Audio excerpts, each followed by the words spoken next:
Les élèves de primaire du CPESM, le Centre provincial d'enseignement spécialisé de Mons installé à Glun, s'activent depuis plusieurs semaines autour de cette structure, un des 22 géants qui défileront durant les journées ensemble avec les personnes extraordinaires de la mi-mai.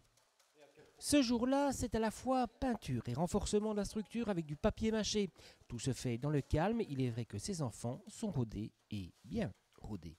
Ils étaient hyper emballés, heureusement parce que moi je l'étais. Donc oui, depuis le début, ils participent. Donc la structure en treillis avec les bâtons, ils nous ont aidés à tout modeler.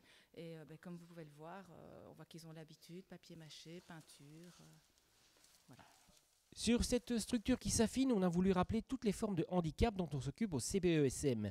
Mais il est aussi le symbole d'une collaboration entre différents intervenants. Ça vient d'une collaboration, d'une part entre l'école primaire et l'école secondaire, puisque nous sommes ici dans l'atelier de Madame Caroline, qui est professeure de peinture au premier degré du secondaire, et d'autre part de tous les enseignants des différents types présents dans l'école. Nous avons du 6 et 8 dysphasiques. Et donc voilà, c'est pourquoi ce géant a toutes ses particularités. Vous allez avoir deux grandes lunettes pour les déficients visuels, ainsi qu'une canne blanche qu'il va tenir dans la main gauche. Vous avez une grande oreille parce que nous avons des déficients auditifs.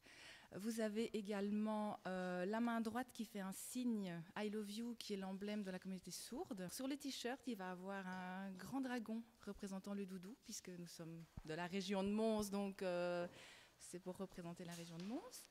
Alors il va avoir aussi à ses pieds une valise dans laquelle nous allons avoir des mots mélangés, des lettres, des chiffres mélangés qui représentent en fait les troubles instrumentaux.